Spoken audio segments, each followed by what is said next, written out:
Hello, everyone, and welcome to Mental Health, Mysticism, and Metaphysics discussion with Mike Ray and Dr. Gil Tivon. As always, I'm your host with Metaphysical Science TV, Mike Ray. Welcome, everybody, and thanks for joining us. Whether you're watching this on Facebook, YouTube, Instagram, Spotify, Riverside, or our new app, which will be up and running shortly within the next few months, or if you're catching this during the replay, we thank you very much for joining us. We have an amazing class set up for us today, and the teacher today is going to be Dr. Gil Tivon. This new class, each week we will rotate, myself and Dr. Tivon, and we are going to start just by introducing this class a bit. Just a quick reminder of the outline of these podclasses for anyone who is new to any of these on Metaphysical Sciences TV.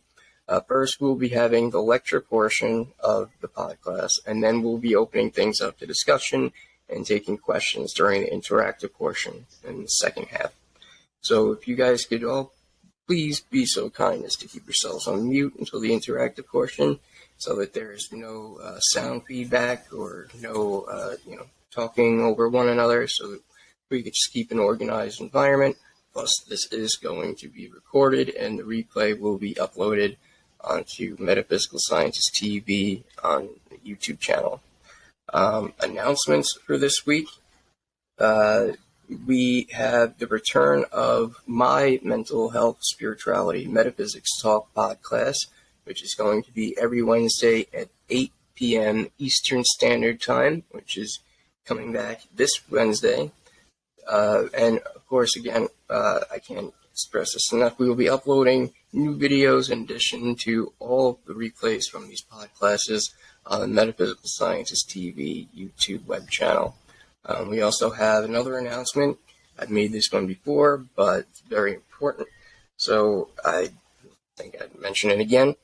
Dr. Gil Tivon has released a new book recently called Kabbalah and Etzchaim,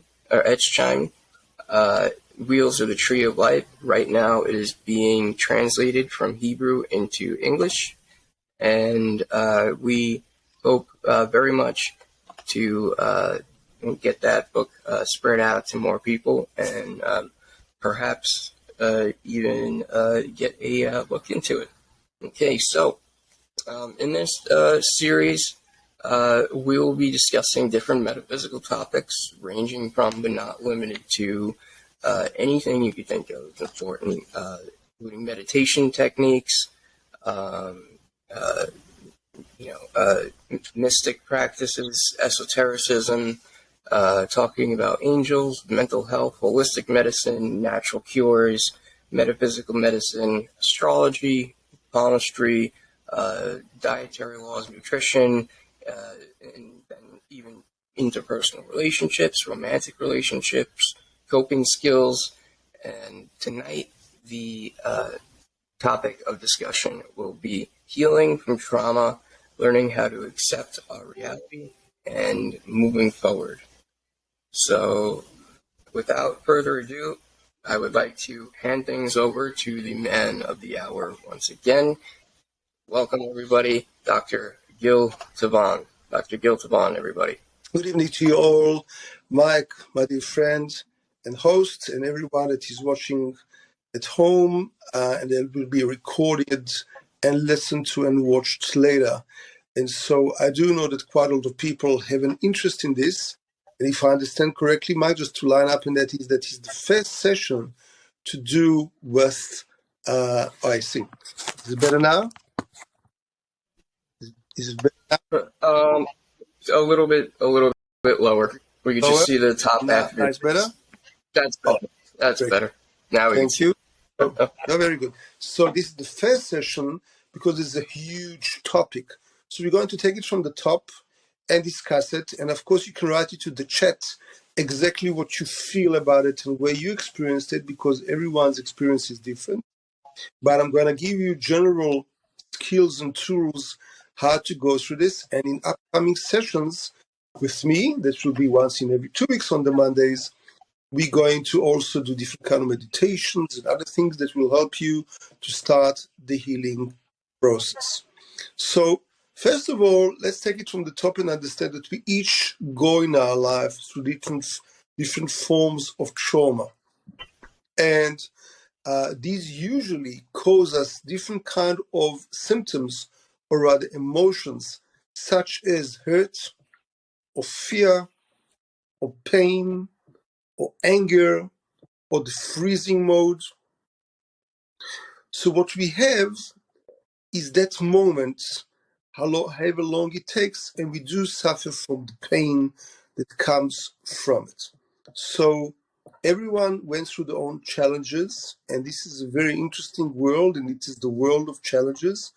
But I want to give you an inkling before we start at the onset, the fact that in the Kabbalah, we understand that trauma comes from the Hebrew word ti'uma, which means see what has happened to me. In other words, something struck us, something hit us straight in the face, direct confrontation that we did not expect. And it hit us at a very vulnerable, weak place in our heart, in our very being. And the trigger and the impressions of it will stay with us for many years unless we start the healing process. Now, it's very important to understand that when we go through trauma, it's not only a mind game or something intellectual, academic. We experience it in our body, in the subconscious, and therefore the impression lost in our bodies can sometimes last for a lifetime. For example, people that watched, for example, Adolf Eichmann, that made sure that with his own hands he killed many, many millions of people during the Holocaust. When he was brought to judgment, and that's a documentary you can all watch, in Israel in 1962, and I watched the movie, right, with him really being this documentary. Many people that witnessed his cruelty and atrocities visited the court, and the best art into terrible, even though it was 17, 18 years after the trauma has already surpassed. So it stayed with them, and it's going to stay with them forever unless they heal it. I will give you an example because this is what it is all about. It's not about just teaching you the theory, but it's going with you to the works and understanding that I really do understand what people go through. One of my students, she had a very close friend in the army, close friends, an acquaintance. She's a female, he's a male, and he became a dentist. But once he offered her a ride home from the army base, and on the way he sedated her and he raped her. Now, that was really hitting in a very vulnerable spot because she relies on him, she trusts him, he's a personal friend. Nothing ever happened between them, just friends and not boyfriend and girlfriend, and yet she definitely knows and she remembers clearly that he raped her. So, except from the criminal act and going to the legal matters, which is not of our importance over here, doesn't interest us, she went through trauma because she was caught in the most, she feels violated. She feels she cannot trust men anymore. This is a personal friend that I trusted you, that allowed you to take me home. I drank something that you gave me and you sedated me and you raped me. You violated my very being. So it touches us at our very core when we go through trauma. It's not something trivial. It's not something that we can brush off. So take a minute to meditate, to observe and understand that each one of us went through this. So it's not something to be taken lightly, and nobody does. And therefore it cannot be a quick fix. Now that's the next step. Most of us look for a quick fix.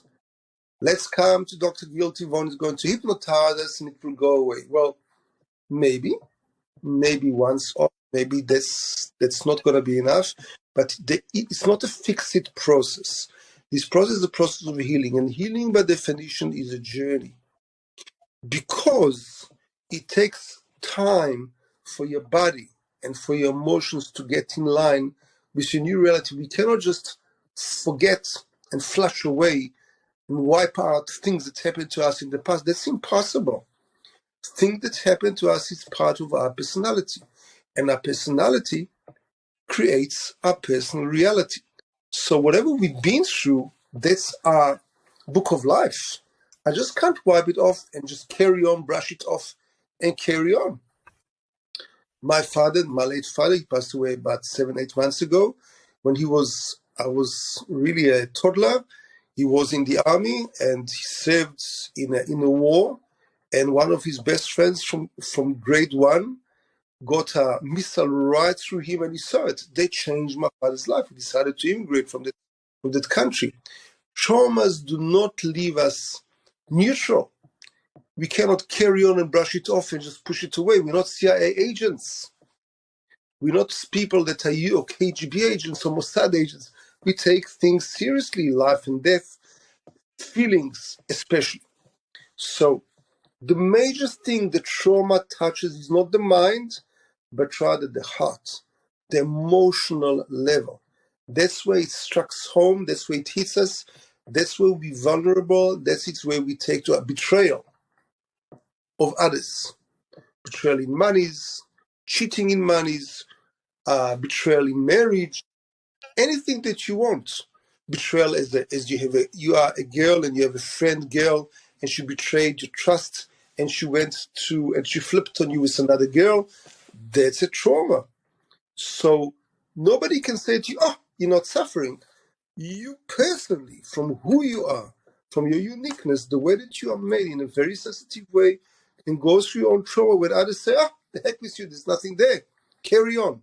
So first of all, the first stage of trauma is to accept that you've been traumatized, that you've been through trauma and have it. We can both fly in the same flight. My first degree is aerospace engineer, and we'll go through some turbulence. So it's fun. So, what's fun? You really are, really scared out of it. We can go through earthquake in Turkey 2 weeks ago, and people will be traumatized forever from the earthquake. People lost siblings, significant others, children with it. All these are traumas. Let's move forward. So once that we've defined what is a trauma, now let's understand what comes next. What comes next, and that's the most important thing, and I've been through this with many, many patients of mine for many years, the next thing come up with is a reaction to it. Not only the trauma, but the reaction. And again, people were in the Twin Towers in 2001, right, 2001. Some were firefighters that went through flying colors and courageously were there and stood up for others and supported and saved lives. And others will be forever traumatized. It depends on who you are and your reaction to that. It's not what actually happened, but it's your reactive mode to that. And that's the clue to your healing. Because, listen very carefully, if this is something that is objectively happened to all of us, and all of us understand it and feel the same, well, there's nowhere to heal it because it's objectively happened, it's a fact. But if it is a subjective reaction of how I take it, then all I need to do is change my understanding of what I've been through from a negative story, negative pattern, negative trauma, negative trigger into something very positive. Beautiful, Mike. Beautiful. And they might put up Dr. Masaru Emoto, right, a famous Japanese doctor, that all things lie within our own consciousness, which is a beautiful quote from one of his famous books. So now let's see what kind of reactions can we have. So again, there's a trauma, and it's the onset at the initial level, and then how do we react to it? Usually we all know the famous statement, which is one of the 3 F's. Either we freeze or we fly away. We want to flight or we want to fight. It depends very much on who we are and what role we serve. If I'm a parent, try to protect my child from any animosity, from any aggression, then I will put on my courageous shield and I will fight it with courage, even though usually I'm not a courageous person. But under the circumstances, I have to be there for my child, my significant other. If it's bigger than life, it's an earthquake, right? then usually people will freeze or will try to run away. That's what happened in the tsunami. People remember in the Philippines, they saw animals, ants, big animals, little insects running away. Why are they running away? Because they already felt in a very sensitive seismograph that animals and insects have that we don't. There's something terrible going to happen. They run away. And that is a very important thing. So we either fight with it, which is not normally the case, unless we're defending a country, a significant other, our loved ones, or we flight, we run away from it, or we freeze. This is very important. So our reaction is what is important. Why do we do that? Why do we freeze? Why do we try to run away from it? Yeah. So again, every time I'm gonna summarize for you, because this is not about intellect, it's not intellectual exercise. It's about experience that you're going through life, and it can hit us at any time, and it hit us already in our lives. The more we are on this earth, the more it did, and we can help ourselves, save ourselves, heal ourselves, and also help many others that we care and love to go through this. The reason is because we usually will look to numb the pain. Again, so there's trauma, there's a certain mode of reaction that we go through, and the next level is trying to numb the pain. What does it mean to numb the pain? It means that we withdraw, we run away from that pain. We don't want to face it. It's too much for us. And that's true. It's naturally true. You look into nature, any animal that was wounded or hurt, it withdraws back into its hole, and it will lie there for as long as it takes till nature takes its course, and it will heal the broken foot, the broken limb, or whatever it is that is broken or hurt over there. But with us human beings, we also have an element of great deal of feelings. I'm not negating animals' feelings, but we have an extra power to feel. We've got a big human heart and free choice, and we try to numb the pain, and that pain comes up again. And when we do try to numb the pain, there are many things we will do to numb the pain. What do we do? It's very important. I'm first showing you the problem before this challenge, before I'm coming to any kind of solutions. Today we're just getting to know each other on that level. Usually I meet you on Thursday on Kabbalah class. Today I'm meeting you in a different hat, which is not very different, because in the crux of it, the essence of it, is also Kabbalah. But we're just getting acquainted with each other and saying hello. So what we try to do is art source. Art source means that we try to find temporary relief. In our family, we dislike the word temporary, because temporary means it's just a band-aid. Just put on a band-aid for now. It's going to help me now. What do? We go for drugs. We go for psychedelics. I don't mean anyone, and I don't have any intention of insinuating anyone. I'm speaking in general terms to all of us, including me. We go for drugs. We go to I don't use any of this, but anything like this can happen. We go for psychedelics. We go for alcohol. We go for gambling. Become workaholic. People run away to work. Work is a great numbing of pain. We make more money. We run away to work. We run away from life, right? I had a woman overseas that is my client, and she was divorced, and she was very much looking for a partner. I said, well, where do you leave time for that? She said, well, I work 12 to 16 hours a day. Why? When are you going to? Because I just ran away from any kind of confrontation, just trying to find a new partner.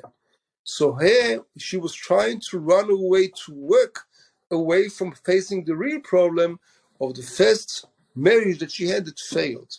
That can also happen. Shopaholic. We busy ourselves with buying more and more stuff. Eating. Lots of eating. What does eating does? When we don't feel love and understand love is light, we all get fueled by love. We all are creatures of love. God is good and God is love. And we are made in His image. We all need love in one form or another, and try to define yourself. I would love you to write it to the chat. How do you define love? And let's share it later. And trauma takes us out of light. Trauma is darkness. Trauma takes us out of loving ourselves. We let somebody else showed us how weak we are. Somebody else showed us how worthless we are in that particular point. That's why we're traumatized. And so all of these reactions of ours is trying to numb the pain in one way or the other and come back into life seemingly for a little moment, for a few hours, a few days, through drugs, alcohol, gambling, with the hope that that will save us. We know already if we use it a few times, it's going to save us only for a few hours, the most a day or two, and then we're going to come back even worse. It will have lots of side effects, become even weaker and more vulnerable. But nevertheless, we get addicted to it and we carry on. So the first point of today is, first of all, to pause, and to observe and say, this is the mechanism I'm going through. I had some kind of trauma in my childhood, or somewhere in my past 5 minutes ago, or 5 years ago, or wherever it happened. And that was a catalyst to many, many emotions that rose up in me like a tsunami. And the waves of this tsunami haven't settled yet. And because I am a sensitive person, and I'm a feeling person, and I define myself as a human being, I'm a feeling person. Like the hunchback from Notre Dame said, I'm not an animal. He was shouting out from his heart about his feelings. I'm not defined by how much I know in my mind, because the computers know more. My USB knows more, can hold more data than my head. I'm defined by my feelings. I don't say from my mind, I love you. It's either I feel it or I don't. I don't say I'm hurt from my mind. Either I feel it or I don't. So all these create in us a reaction. And that reaction causes us usually to run away and numb the pain in one way or the other. And that spirals away and creates even more problems in our lives, because we get addicted, we get imprisoned, we get DUIs, we spend all our money on this, and our body becomes weaker and weaker over time, and people around us are suffering with it. If we drink, usually men, people get very angry. If people take drugs, they become out, and many times they can overdose themselves, or even a small dose can finish their lives, as I have witnessed, and we have witnessed in our clinic that does happen, very unfortunately, with close people to us. So once we understand the problem, this is the problem. It's not a challenge, it's a problem, right? Nobody can say that it didn't happen. Nobody can say that trauma didn't catalyze. Nobody can say that this didn't happen, but it's not a disease. Disease means disease. Disease means there's a really cancer cells in our body. That's a disease. No, trauma is not a disease. It's a catalyst that created many repercussions and terrible waves in our entire, shook us from the very core, shook our very essence and our foundations, to the point that many times we don't feel settled, we don't feel balanced, we don't feel grounded, we feel panicky, we have terrible dreams, we have flashes of heat during the night when we want to go to sleep, and we are triggered in our relationships, in our personal lives, in our growth, in our lifestyle, in our eating habits, in anything that we do. This is the problem. Now that we understand the problem, let's start to discuss the first little steps of how we're going to see the light, walk towards hope. First of all, let me share with you, is there hope, or are we doomed? No, we're not doomed. God doesn't give you problems that you cannot solve. Our dear friend, I never met him, but I do love the man, Einstein, Albert Einstein, even though he was a great scientist, but also a great philosopher. He left his own legacy. So he says, if we try to solve the same problems with the same thoughts, we will never solve anything. More than that, he said, if I give problems to people that always look for problems, they will create more problems instead of solving it. So it's not good to go to problems. People say you have a problem. No, we're not looking for the problem. We're looking for the solution. And you must understand in your mind, and this is the first threshold I want you to cross, there is a solution, but it's not to fix it. Healing is a journey. Healing is a process that you need to go through with your therapist, with somebody who's professional, that can help you, that loves you, that will see you, that objectively will be protective of you, will not judge you, not criticize you, because he understands or she understands what you're going through is real. And you have to walk through that threshold of, and you have to walk the walk and walk the talk. Now, let's go through the first stage. The first stage is, first of all, to pause and stop immediate gratification. Everything that you usually use for trauma, to numb the pain, to run away, the freeze flight mode, is immediate gratification. You know, for example, why people smoke? Very interesting. I'm also a funny person, but also a deep person. I like to understand things in depth. I researched once, why do people smoke so much? Well, smoking allows, if a person smokes, it allows them time out. Don't not to answer to anyone, I don't to discuss anything with anyone, but it's a deeper level. I don't even have to breathe. When I was going through my mother's tunnel coming out, the baby does not remember the fetus as he was coming out, that birth canal, there was not enough air. So I need more air inside me. That's why I go to smoke. When I was a baby, subjectively, I don't feel I was nourished enough, either physically or emotionally, with love through my mother. So the smoking reminds me of nursing from my mom. This is it. That's the bottom line. That's all those books that we're brave enough to discuss. That's what they put out there. And most of the trauma that we go through have to do with that. They're not just happening where they happen when you're 20s, when you're 30s, when you in your 18s, when you're teens. No. Many times it triggers things that you don't remember that happened in the very early onset of a child. So the first step is to pause and let's stop for a little while the immediate gratification. No more drugs, no more psychedelics. So what you give me instead? First of all, stop. Because I'm understanding it's only a band-aid to what I'm actually wanting. I want healing. It's never gonna heal you. It's gonna break you. It's gonna make you vulnerable. It's gonna make your body so weak. You open yourself to so many kinds of cancer, especially cigarettes. 243 kinds of cancer. So not to speak about drugs, it's much worse, right? Even if you're a passive smoker, try not to be even a passive smoker. Not to speak about alcohol, which ruins your liver, ruins all your skin, especially at your back of your neck, right?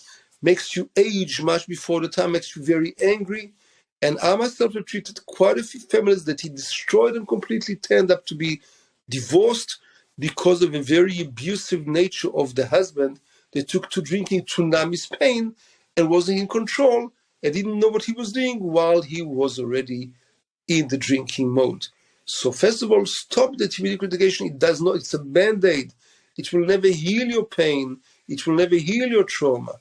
It's only your primitive subconscious that is wanting to tell you this. It's natural, I understand you, I embrace you, but it's not going to heal anything.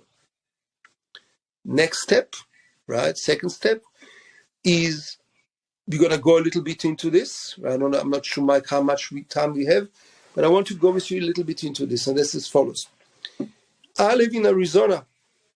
In this state, 12 years ago, passed away one of the greatest psychiatrists that our generation knew. Her name was Professor Kubler-Ross. Professor Kubler-Ross. She wrote 12 books.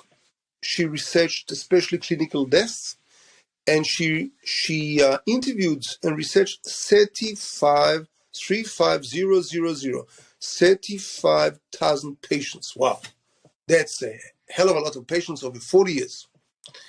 And what she found out, if it comes to grief, it comes to trauma that have very close siblings. Grief and trauma go hand in hand.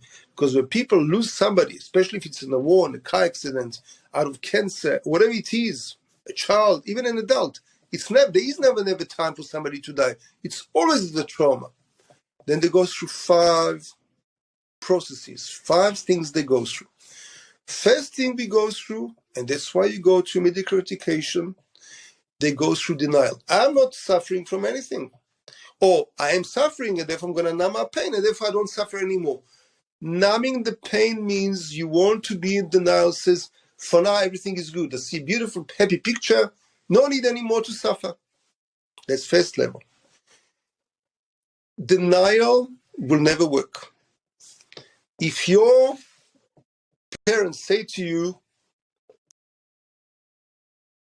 you big enough, you're already in your 50s, why aren't you going to learn? Why aren't you going to work? I'm not big enough. I still have to be a few bozzies under mommy's apron. Well, you are. So sometimes we don't want to face the facts, but when life does hit us in our face and confront us, don't try to just deny the problem. The problem is there. Second process is great anger. I'm very angry. I'm angry at God.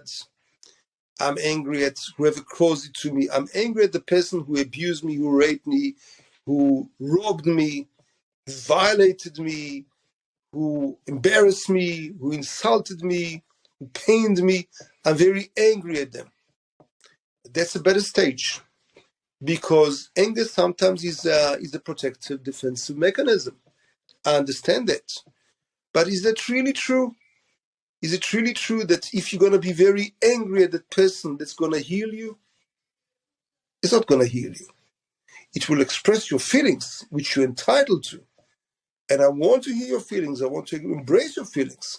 But healing it won't do. It's just anger. And anger is very destructive because it destroys your liver, it destroys your health. And many times, as Dr. Carl Simonton writes in his famous book, Eating Well Again, it will cause cancer. It will ruin your liver. It will ruin your health. It will finish with your gallbladder. So anger is not the right answer. Maybe the third answer. Most of us, when we go through trauma, we withdraw away from life and we become very depressed. I can't share too many cases here with you because many of these cases are fresh, and some people that I think and I know that are listening or will listen know the cases firsthand, and therefore I'm not at liberty to share it with you. But depression is a very common way to run away and to go into ourselves and really withdraw. And that usually happens to very sensitive people, beautiful people, people that the trauma have caused them to really hurt them at the very core. And don't think it's only for ladies. Usually mostly men go through depression, especially financial situation or lack of love or being out of a marriage and falling out of love or betrayal causes great depression, and more so at men than at ladies. The reason is because ladies, females usually know very well how to deal with emotions. Men, we are less close to emotion. We don't understand the world of emotion. So this is my profession. But for normal men, the world of emotion is taboo. Yeah, we don't understand. We leave it out for the ladies. So men should go through depression because they don't know very well how to deal with it. What happens in depression, we withdraw, become very saddened, we sleep more, we eat more, we withdraw away from life, we sulk, and we feel victimized.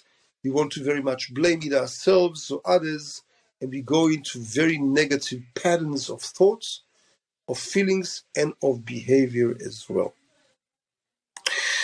The next stage that we will go through, right, is negotiation. Maybe we can meet the person, the oppressor, or somebody in our way, and we can discuss it, we can negotiate. For example, some ladies did it when the husband came back wounded from war and he was in dying stages, negotiated with God. Please, God, take me, don't take away my child, don't take away my significant other, rather take me. That's called negotiation. God, why did you do it to me? We have in the book of Samuel where the mother of Samuel, Hannah, she was negotiating with God. She said, why did you create me to be a woman? Why did you give me breasts? Why did you give me a womb? What for? What do you think? I need to be a mom. I need to be a mother of a child. I don't understand why you gave me all this if it's not being used. I feel terribly missing. I feel not a human being without having a child. So she cried out. She negotiated with God very bitterly and very angrily. Again, we're not judging anyone. We accept and embrace them where they hold. But is that going to bring the solution? No. The solution lies in the beginning of the solution lies in the fifth step. Professor Kubler-Ross, and this is well accepted today amongst those that know, doctors of psychology and others, and that is the acceptance, the level of acceptance. In other words, I understand that this is what I've been through. I understand this is my vulnerable stage. I understand that I tried to numb the pain through drugs, through alcohol, through many other means, maybe sometimes through violence, through aggression, through anger, and I accept that this is what happened to me, and even better, I accept this is what happened for me. Once you accept that this is your situation, you confess it to yourself, not to anyone else, and you embrace that and say, okay, this pain, it became part of my life. It is not there to haunt me, to be my enemy. I don't want to fight it when I deny it, when I'm aggressive, when I'm depressed. I want to fight it. It's an enemy. No, I'm going to understand it's part of me. It's a defensive mechanism, and I want to embrace it, and I want to work with it and through it. I'm going to have to work through my pain. I'm going to have to work with my hurt. It's too much for one session, so I want to end up here before I open it to your questions. I just want to share with you a beautiful snapshot, part of a little part of a movie that I saw as a kid. It was a Chinese movie where they trained kids to be martial arts experts, masters. And so the big old master with the yellow beard, he was really master, right? He's taking those little kids across a huge river from their perspective, full of smoke, and he tells them to walk a very tight bar, warning them, threatening them that if they fall from the bar, they will die, because underneath there's an incredible abyss, they will all die. And one by one, they walk the tightrope so carefully with tremendous trepidation, fearing that if they will fall to their death. One of them falls. From the fear, he falls. And when he falls maybe 1 foot. That's all it was. It was just a smoke screen. We will come to understand in our next session that what you've been through hasn't been there to hurt you. It's not a pain against you. It's there for you to grow through and to make your life much richer, to come to a transmutation, to a transformation, which means you're going to turn it around to be your very strength. How do we do it? How do we get there? Well, we're so far away from it. There's a long journey together. But at least I opened the discussion for you. I left you with lots of thinking of how you can start to walk that walk in your life and see the light and the hope at the end of the road. Thank you so much. Now, Mike, if you can share with me, because I cannot see people on the other side, you can share with me, please. Oh, that's so nice, Mike. Beautiful. If you can, I don't know how you did it so quickly, but you are a talent. Right, a genius and a talent. So if you can please share with me any kind of questions or comments that people have asked you or yourself on the subject, I'll be very thankful. Yes, Mike, go ahead. I can't hear you. You're muted. Okay, well, sorry about that. I just want to say thank you very much, Dr. Tivon, for that just amazing lesson. We covered a lot, and as you guys saw before, I put up just a little summarization, just quick bullet points. Beautiful. Of what we covered today.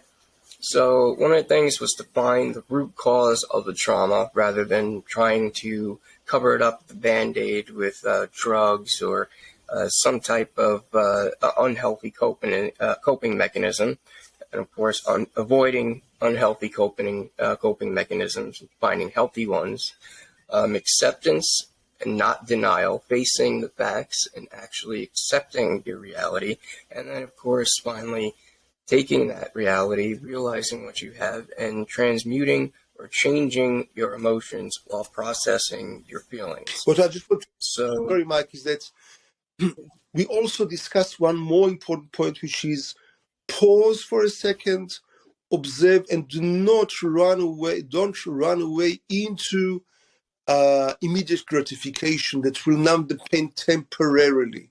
But try to understand this is a deep-rooted cause, and we have to find real healing. Healing will never be in temporary, immediate gratification of numbing. That's very important for you guys. Whoever is out there, know lots of you are really suffering. And again, if you go through addictions, if you go through different kind of mental problems with it, emotional issues and challenges, this is just causes you're not at fault. You really were traumatized, and I'm very sorry, and I share with you your pain. But there's a real healing process to it. But that will never be the answer. I hope I put this point across. And again, I share your pain, I really do. But that's not the answer. Numbing the pain through drugs, etc., will never be the answer. Yes, Mike. Any questions or statement you want to make or comments that people have asked, please do. In the minute that we have. okay, so we do have a couple questions for us. One of them is very interesting, which I'd like to hear your answer on as well. I won't mention the name, but somebody watching asks, I wonder if a traumatic brain injury like I incurred that has kept me in a constant state of not knowing, prolonged unconsciousness might have been a catalyst, put myself into some hyper-spiritual experience, and I literally draw the other people in my life into this experience, run away from isolation, force a connection, my ego fills the rest. So I'm not sure if there was a question in there, but let's use it as a case study, and that is yes. Many times, the person that traumatized or goes through a brain injury or anything like this, other senses are being heightened, and it's very famous worldwide that while people, especially went through brain damage or any kind of attack of that nature, right? So the heart attack, it went through brain, so they became more spiritual. They became more sort of logical. They started to channel and to help many other people spiritually. It does not mean yet that we can trust ourselves and rely that I directly converse with God or with any archangel, Michael, Gabriel, Uriel, and the others. So watch yourself out there, because do not trust yourself that the messages that you get are directly from God. We don't have prophecy today. But the fact that you became more spiritual and intuitional and can tap into spirituality of other people, this is a great thing. And if you can use it humbly, modestly, to help others and seek external guidance from a spiritual mentor to keep you in check, as I do with my spiritual mentors for many, many years, to make sure that I'm going the right direction, you'll be doing a great service for others around you. Thank you so much for sharing. okay. Thank you for that answer, and I think that was spot on. I wholeheartedly agree. The other question that we had was about a specific drug, was cannabis. So you mentioned drugs, psychedelics. Now, the thing that me and Dr. Gil might not completely agree on this, but one of the things that I agree with is the quote from Paracelsus that the dose makes the poison. Right. And I believe that anything in moderation can be used in a healthy way, right, if it does have actual medicinal properties. Very good. Yes. There are things that are in nature that, we very much would want to stay away from. Nobody wants to make poison ivy tea. Right. Nobody wants to, nobody wants to, chop up a Venus flytrap and, eat that like an eggplant. So when it comes to things of this nature, especially when it comes to psychedelics, because yes, as Dr. Gil mentioned, with a brain injury, it is rewiring the circuitry in your brain, the neuropsychology. So it is very much changing your perception of reality. Correct. And you are going to open yourself up to these things. Now, the thing is, if you don't know how to navigate your way around there to begin with, then you're just going to be thrown into the middle of the ocean with no life raft. And as Dr. Gil said, you can become consumed by it. And if you're trying to do that to either escape reality for whatever reason, or to escape pain or suffering or trauma, then it might help for a little while. You might say, okay, I've escaped this reality, I'm better now, but then you come back to reality, and then you realize the dishes aren't done, you haven't done the laundry, and you got to make dinner. Correct. And reality hits you back in the face. So that's my opinion on that. So what Mike is saying, just to make a general comment, is very, very true. That is, we are aware today that many people that are suffering from cancer and terrible excruciating pain, of course, they administrate under medical professional supervision morphine. We do know that we go around with the medical cannabis, right? And we do have shops everywhere around like mushrooms after the rain of CBD. We do know that psychedelics themselves, when they are carefully measured in a very, very minute dosages under somebody who is a professional that knows how to give them correctly, if I understand correctly, if I'm wrong, Mike, you know better than me, about you seriously do in a professional way, that it can definitely help with brain stems and many other kind of things. And by the way, there's a book that came out, not about that, but it's, by the way, about with Anthony Robbins, who really did an incredible, he's called like the American guru of coaches around the States. He read in his 60s, but he really nearly killed himself from overwork, and he was completely exhausted on a cellular level already. He was out. So the only hope that he had was through regeneration of his brains, of his stem cells. And so under professional instructions, because he's very much left brain, right, of great professionals around the world, and I think each shot cost him $25,000. So that's not for our pockets, right? He got better, but if you look around, he does not appear anymore in the show that he used to have, doesn't have the stamina anymore. So he does help, not all the way. But again, any kind of thing like this, do not take upon yourself to say, I'm the greatest, I'm an expert.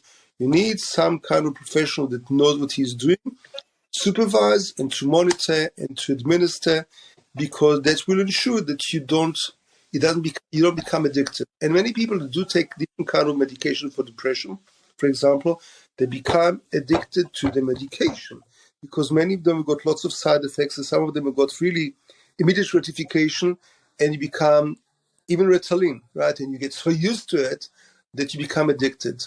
So everything must be in check. Even if you go to a psychiatrist or a certified physician, make sure that that medication that you're taking will not subjugate you to an addiction you will never go and know how to come out of. Yes. Mike, time for one more question or so, and we'll call it a night.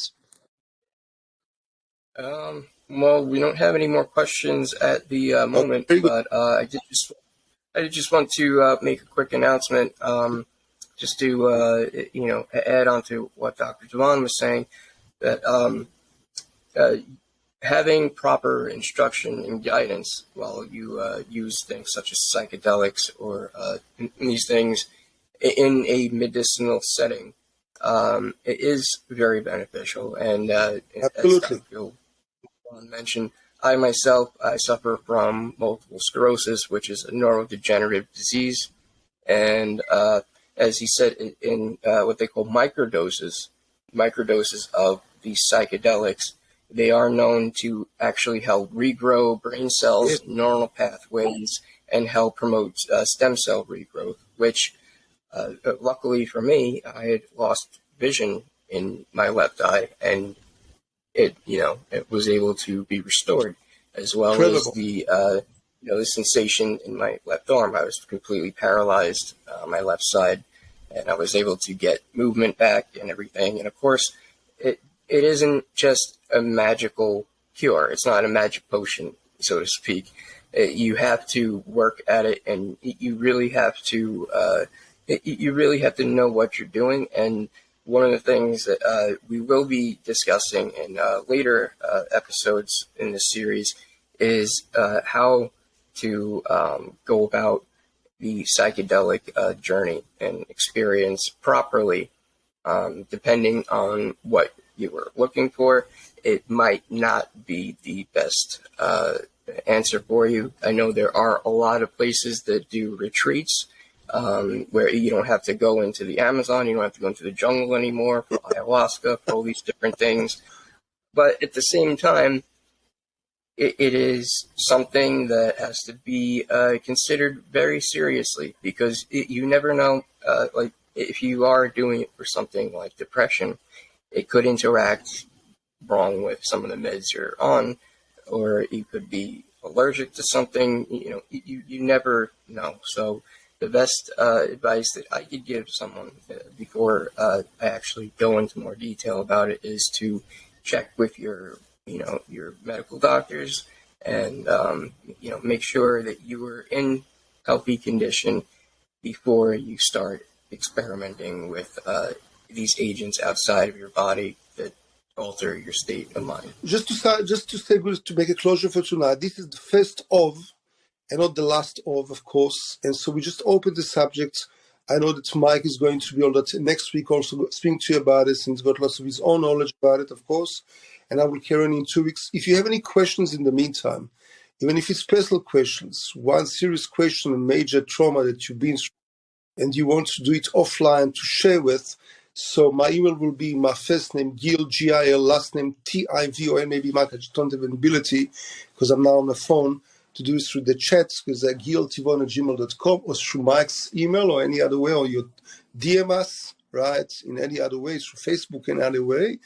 And if we will able to address this in some way and start to help you personally, or whichever way it is, that will be great. Because the point of this workshop, the point of this session is not to create problems, but rather to show you a way to come slowly to solutions and show you the journey for healing. Thank you so much. Thank you, Mike, for hosting us. And we will see each other soon, please God, on Thursday for the Kabbalah class, which will be 7 p.m. Arizona time. Sharp.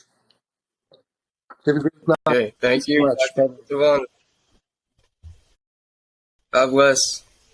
Okay, all right, thank you, everybody. And I would just like to thank again Dr. Gil Tivon. I put up his contact information if you guys would like to reach out to him. I would just like to add just one final thought before we continue with next week's topic, which is still undecided. We will be taking requests, so if you guys would, if there are some type of urgent topics that you guys really want to hear about, please feel free to message either myself or Dr. Tivon during the week. And also, as he mentioned, the Kabbalah classes, Inner Secrets Revealed, Kabbalah class with Dr. Gil Tivon, on Thursdays at 7 p.m. Arizona time or Mountain Standard Time.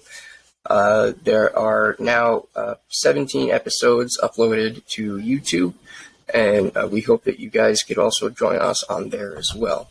Now, final thought before we close. So,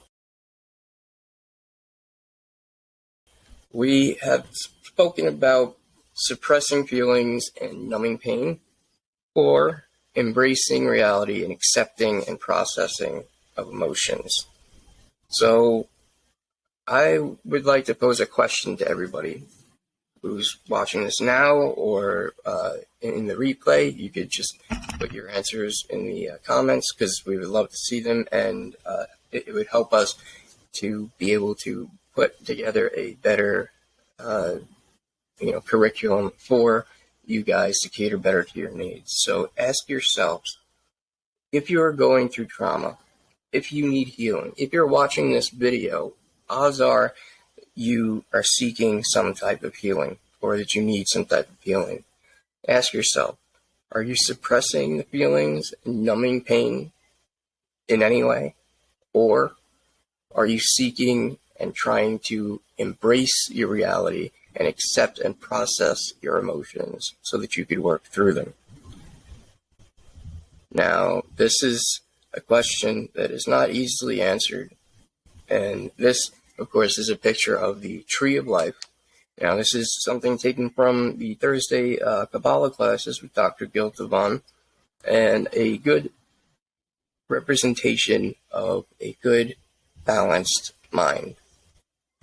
Now, I would like to invite everybody to please join us on those classes so that we could learn more, and we could start interacting more with one another, and really get to build these podclasses around the audience, so that we are able to truly bring out the information that is most necessary and needed at this time. I thank you all again. I have been Mike Ray with Metaphysical Science TV, we are presenting interactive podclasses on the topics of mental health, spirituality, mysticism, and metaphysics. I thank you all again. I'm Mike Ray. Have a good night, evening, or morning, whatever time it is. See you next time.